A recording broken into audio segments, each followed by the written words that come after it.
Chers frères en Christ, entrer dans le temps liturgique de l'Avent, c'est entrer dans cette préparation spirituelle pour attendre la venue du Seigneur.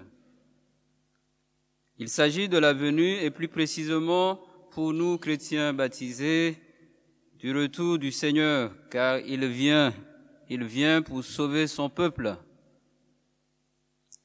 Parlant de retour, nous avons quelques éléments qui nous l'évoquent au quotidien. Depuis notre conversion, nous savons qu'il vient et qu'il est là. Il vient dans l'assemblée des croyants en prière, dans la liturgie célébrée en son nom, et surtout dans l'Eucharistie quotidienne, dans son corps et dans son sang. Il vient, le Seigneur, à la rencontre de nos frères qui s'en vont au terme de leur vie terrestre.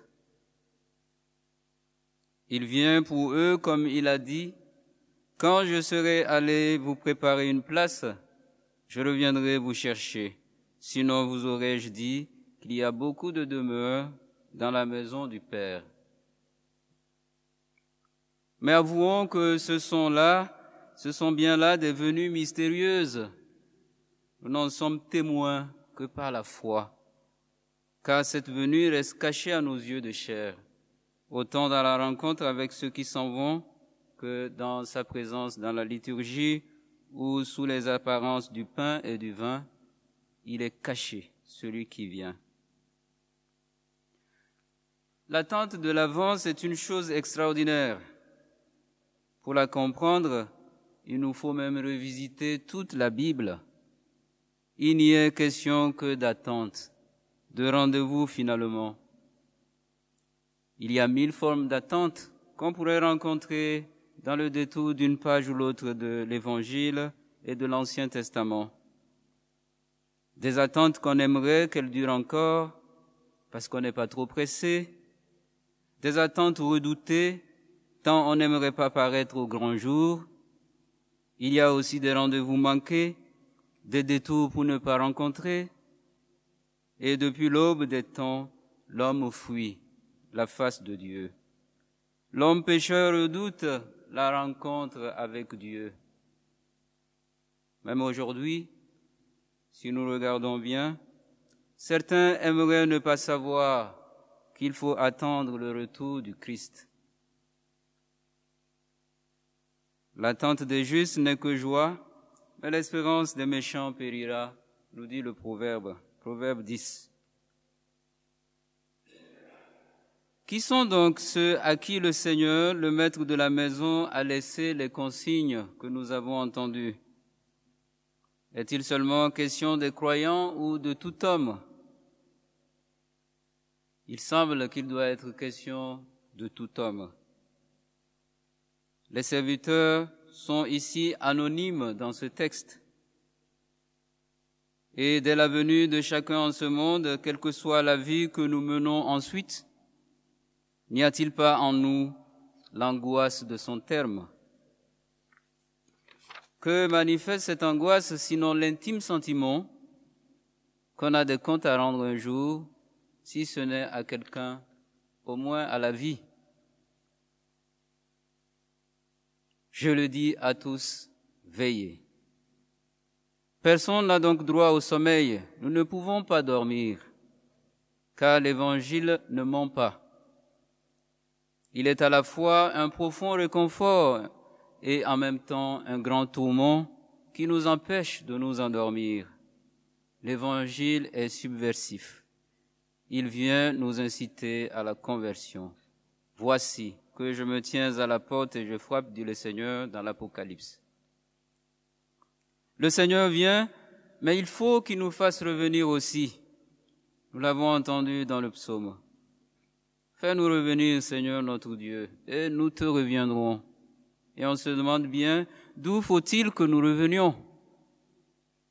Sinon de nos chemins d'égarement, chemins de perdition où nous aimons aller à l'aventure, histoire de voir un peu loin de chez nous, loin de la maison du Père, comme l'enfant prodigue. Le temps de l'Avent, c'est cela, chers frères, revenir à la maison, revenir aussi à l'essentiel. Le Seigneur est invité dans sa vigne. Il est invité dans son domaine qu'il a acquis. Le Seigneur vient. Il viendra chez les siens. Mais les siens le recevront-ils? Quand il viendra, quand il reviendra, trouvera-t-il la foi sur la terre, ce Fils de l'homme? C'est cela notre actualité si nous nous préparons pour ce temps de l'Avent à le rencontrer. Et aujourd'hui, je voudrais reprendre avec vous ce texte de Malachie. Et nous allons l'écouter avec émotion parce qu'il nous parle du grand jour, du jour redoutable de la venue du Seigneur. Voici que j'envoie mon messager pour qu'il prépare le chemin devant moi. Mais soudain, viendra dans son temple le Seigneur que vous cherchez, le messager de l'alliance que vous désirez. Le voici qu'il vient, dit le Seigneur de l'univers. Qui pourra soutenir le jour de sa venue? Qui pourra rester debout lorsqu'il se montrera? Car il est pareil au feu du fondeur, pareil à la lessive des blanchisseurs. Moi, le Seigneur, je n'ai pas changé, mais vous, fils de Jacob, vous n'en finissez pas de changer. Depuis les jours de vos pères, vous vous écartez de mes décrets et ne les gardez pas. Revenez à moi et je reviendrai à vous, dit le Seigneur de l'univers. Vous demandez, en quoi devrons-nous revenir? Un homme peut-il tromper Dieu? Et vous me trompez. Vous dites, en quoi t'avons-nous trompé? Pour la dîme et les redevances. Vous avez contre moi, dit le Seigneur, des paroles dures, et vous osez demander, qu'avons-nous dit entre nous contre toi? Voici ce que vous avez dit, servir Dieu n'a pas de sens. À quoi bon garder ses observances, mener une vie sans joie en présence du Seigneur de l'univers? Voici que vient le jour du Seigneur, brûlant comme la fournaise. Tous les arrogants, tous ceux qui commettent l'impiété seront de la paille. Le jour qui vient les consumera, dit le Seigneur de l'univers. Il ne leur laissera ni racines ni branches. Mais pour vous qui craignez mon nom, le soleil de justice se lèvera. Il apportera la guérison dans son rayonnement. Vous sortirez en bondissant comme des jeunes veaux à la pâture. Oui, voilà ce que nous dit Malachie, et nous avons entendu d'autres choses encore venant de Isaïe, et je vais pouvoir aussi méditer ce texte avec vous. Ah, si tu déchirais les cieux, si tu descendais. Le prophète Isaïe se fait l'écho de toute âme qui désire, qui attend, qui s'impatiente. Il est comme un porte-parole de tous les croyants qui lèvent les yeux vers le ciel, qui tendent les mains vers le Très-Haut, et le prophète s'écrie avec chacun de nous, « Ah, si tu déchirais les cieux !» Alors, est-ce un appel désespéré ou un désir du retour du Maître? Au fond de nous, nous entendons encore les paroles du psaume qui lui font écho. Jusque à quand, Seigneur, m'oublieras-tu jusqu'à la fin? Jusque à quand, mon Dieu, me cacher ton visage? Jusque à quand mettrai-je à mon âme la révolte, à mon cœur le chagrin de jour et de nuit? Jusque à quand mon adversaire aura-t-il le dessus? C'en est trop, on pourrait résumer. Quelle langue utiliser, Seigneur, pour que tu m'entendes? Quelle prière t'adresser enfin pour que tu m'exauces dans ma souffrance, dans mon épreuve? Quand j'attends une confirmation, une action forte, quelque chose de fort venant de toi, signe de toi, dois-je encore attendre, Seigneur? Quand je désirerais que tu manifestes ta gloire, que tu justifies ton serviteur, jusque à quand, Seigneur? Accablé par la conduite débauchée des gens dévoyés, avec ce que le juste voit et entend, en habitant au milieu d'eux et qui met jour après jour son âme dans une torture à cause de leurs actions contraires à la loi comme Lot, le juste en vient à ce cri. Ah, si tu déchirais les cieux, ah, si tu descendais.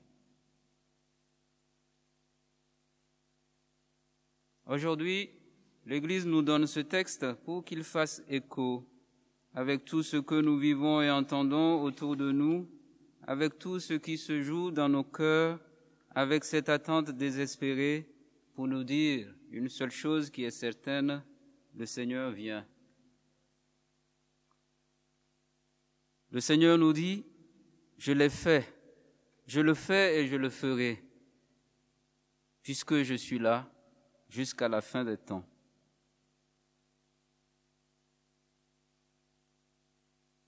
Les mots qui dominent les textes de ce matin et nous en donnent la teneur principale sont, comme nous l'avons entendu, viens, reviens, réponds. C'est une invitation, mais nous savons bien que là encore, le Seigneur nous devance. Si quelqu'un m'aime, dit-il, il gardera ma parole, mon Père l'aimera, nous viendrons en lui, et ferons chez lui notre demeure. C'est cela notre consolation. N'oublions pas qu'il nous l'a promis.